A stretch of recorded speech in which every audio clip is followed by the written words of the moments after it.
fico muito, muito, muito feliz em convidar esse amigo aqui para nos dar essa aula, Dr. Nelson Astur. Dr. Nelson Astur, que foi meu R+, na Santa Casa de São Paulo, e é meu grande mentor na cirurgia da coluna até hoje, né?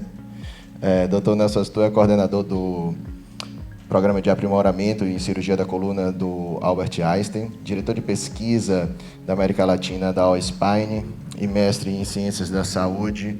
Dr. Nelson Astur vai falar de exames de imagem na coluna.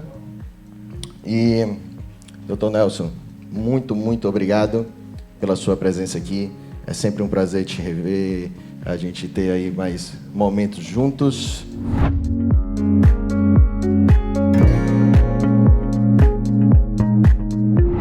Obrigado, Carlos. Obrigado. O Carlos é um grande amigo e realmente, ontem, acho que depois de mais de 10 anos, a gente voltou a operar junto, né? A gente operava na época de residência e ontem foi um grande exemplo do que acontece quando o aluno supera o mestre, né? Já opera muito melhor do que eu, foi difícil acompanhar o Carlos na cirurgia. Mas foi um prazer aí operar com você, foi ótimo. E relembrou os bons momentos de Santa Casa de São Paulo, né? Madrugadas, isso. E agradecer o convite, lógico, também, é um prazer estar aqui. Essa é, infelizmente, a segunda vez que eu estou em Salvador, e a primeira foi esse ano também, quando a gente veio visitar esse hospital para fazer a implantação, para ajudar todo esse projeto conjunto aqui do governo da Bahia, junto com o Albert Einstein. E na primeira vez eu não vi nem o mar. Então a gente veio, chegou no aeroporto, direto para o hospital, voltamos. Dessa vez eu consegui ver o mar, né, da Bahia. O Carlos fez um tour dentro do carro, com pouco tempo que a gente tinha. E aí eu espero que na próxima eu consiga entrar no mar da Bahia, porque sempre me falaram que o mar da Bahia cura qualquer doença, né? Então você tem que entrar no mar da Bahia pelo menos uma vez na vida. Bom, a minha aula acaba sendo uma sequência da aula do Bruno, né, em relação aos exames de imagem. E por que esse tema? Principalmente para o ortopedista generalista, hoje a gente está numa epidemia de exames de imagem e muitas vezes exames desnecessários. A gente tem uma cultura aqui no Brasil de solicitar exames de imagem para tudo. Isso aumenta custo, isso traz alguns problemas que nem sempre são óbvios, tá? E a ideia desta aula é trazer um pouco desse alerta em relação a isso. Esses são os meus conflitos de interesse, não tem nenhuma relação com essa aula, tá?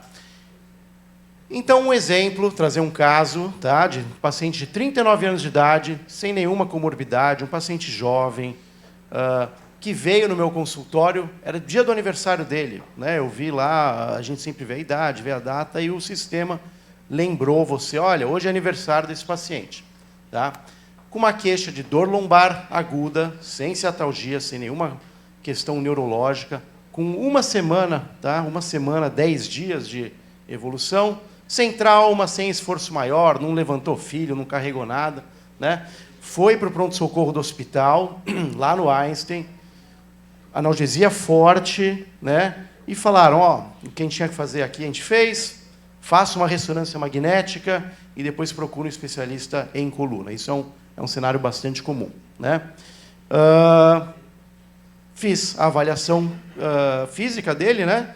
Uma dor lombar muito significativa, difícil de mobilizá-lo, mas sem nenhuma alteração neurológica, sem dor radicular, tá?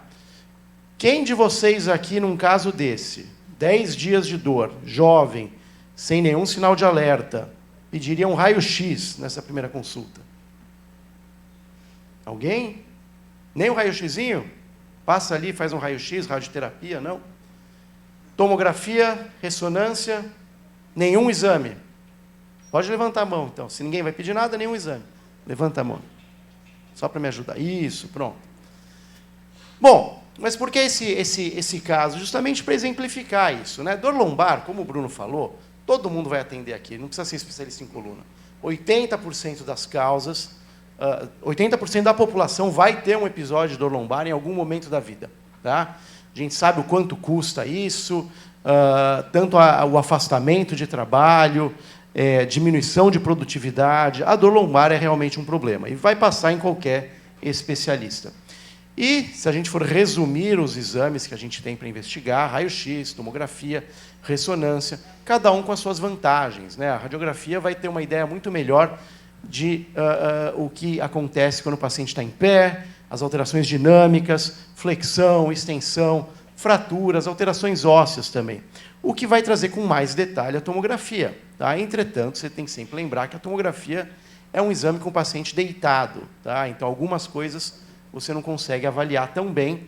E, por fim, a ressonância magnética, que vai te dar todos os detalhes de partes moles, inflamações, infecções, processos tumorais e, principalmente, processos compressivos de nervo. Tá?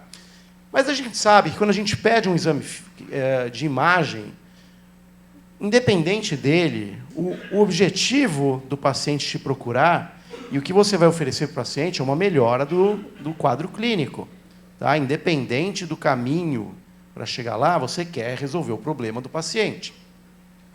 E a gente sabe também que mesmo exames com uma alta especificidade, como é uma ressonância magnética, por exemplo, ele não necessariamente vai mudar o curso do seu tratamento ou o resultado final do tratamento.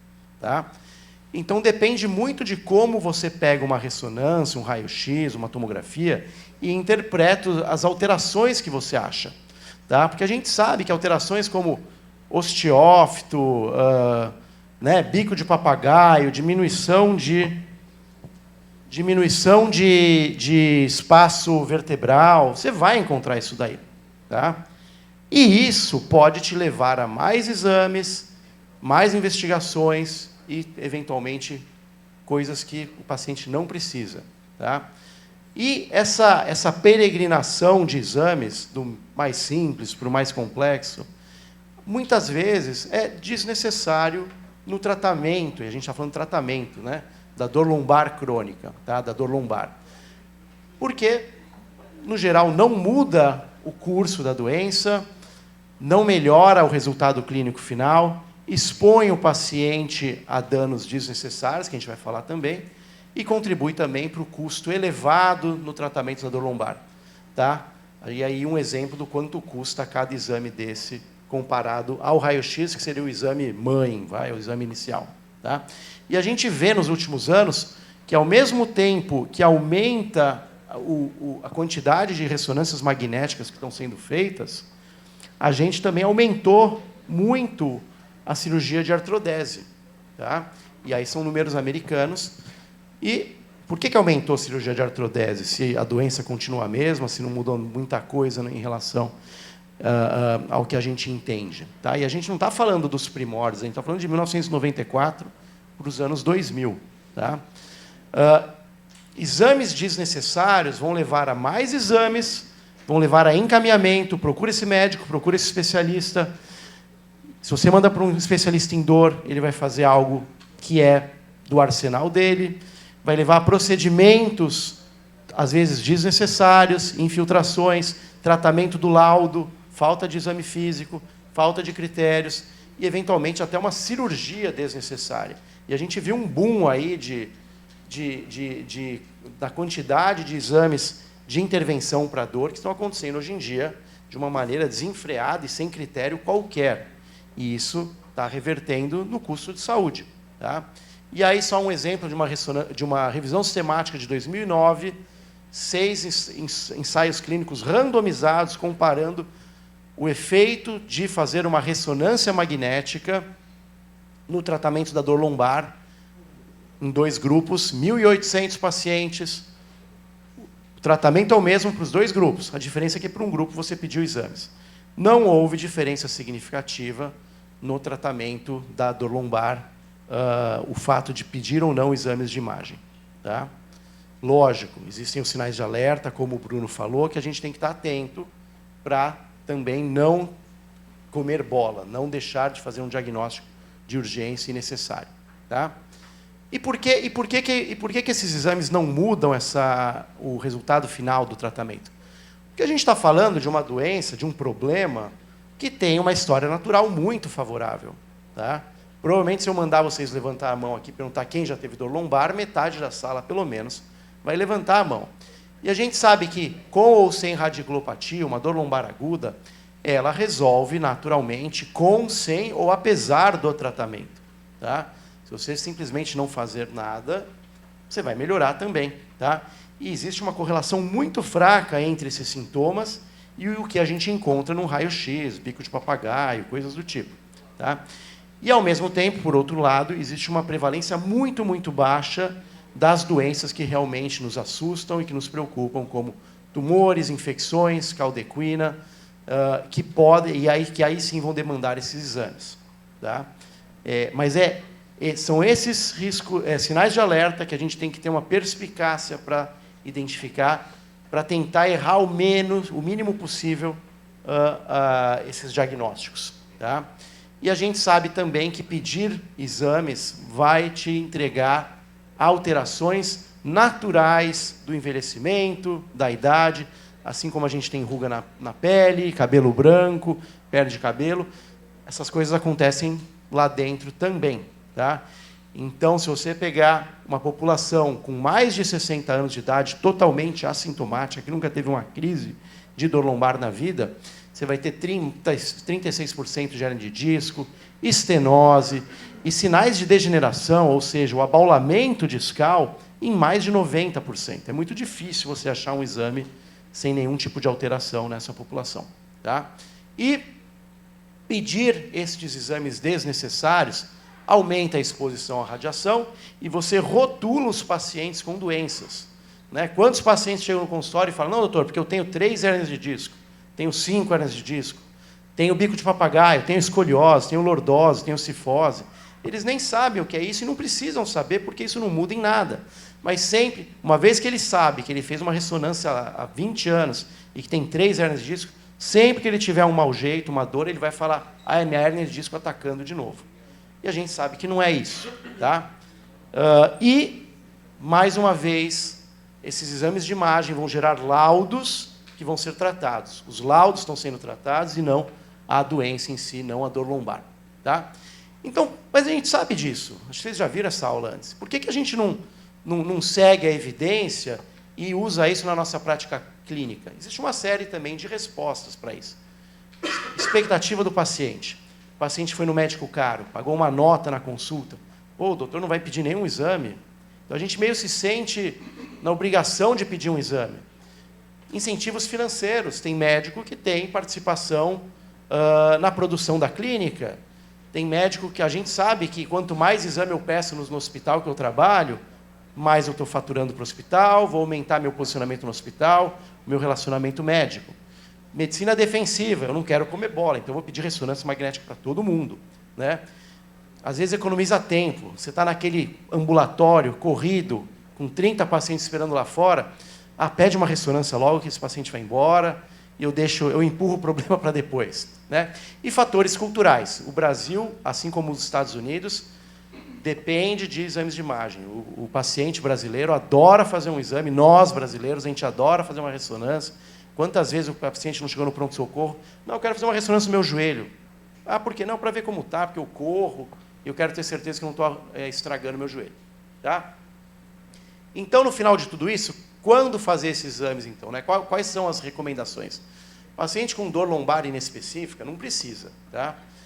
Lógico, déficit neurológico, grave ou progressivo, ou doenças graves que você levanta como suspeita nos red flags, né, nos sinais de alerta que o Bruno trouxe aqui, esses são aqueles que você vai perder o seu tempo, vai investir o seu tempo para investigar e fazer um diagnóstico de uma maneira precoce.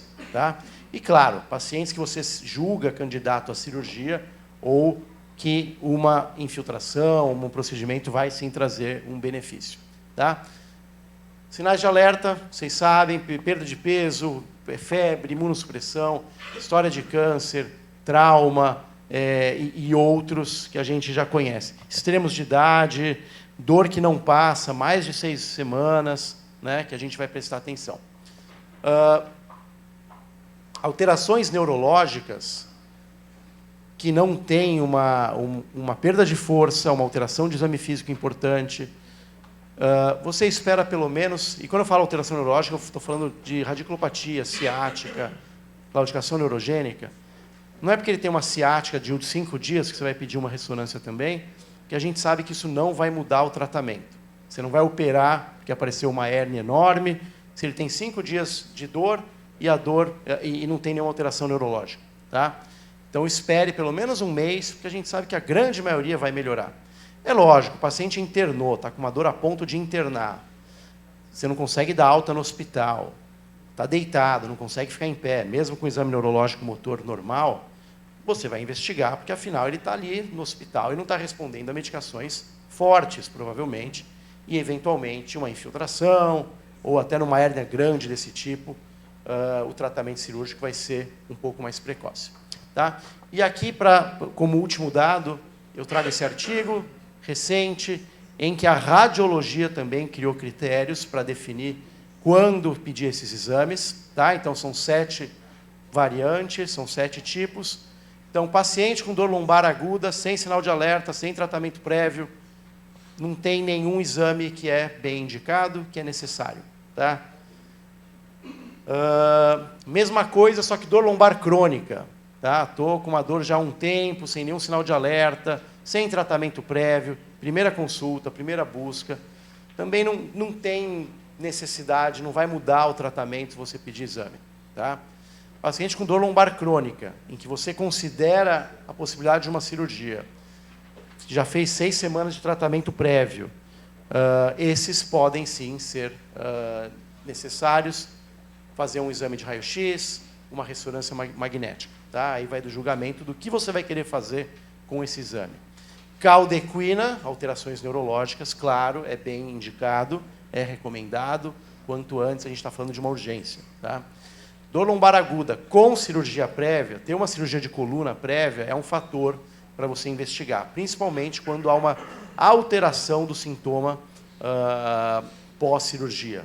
Voltou a ter ciática, agora está ao lado direito, a dor piorou muito.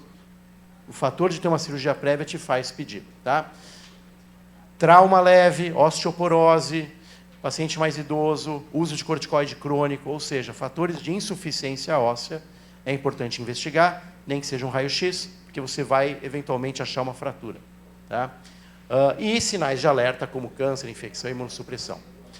Só para finalizar, voltando naquele caso, esse é um caso que assim, os sinais são muito, muito sutis. Tá? Paciente jovem, 39 anos, bem-sucedido, te procura, paga uma consulta cara, no dia do aniversário dele, uma dor mecânica sem muita explicação, você não consegue fletir, estender, sem história prévia, você não vê o motivo daquele paciente estar com tanta dor, tanta dor. Tá? E esse é um paciente que sai um pouco de tudo isso que eu falei hoje, tá? E que foi pedido a ressonância magnética, e que, felizmente, com 10 dias aí de história, a gente conseguiu, felizmente para o tratamento da doença, mas infelizmente para o paciente, a gente conseguiu identificar múltiplas lesões heterogêneas na ressonância, que faz a gente pensar em alguma coisa neoplásica, né?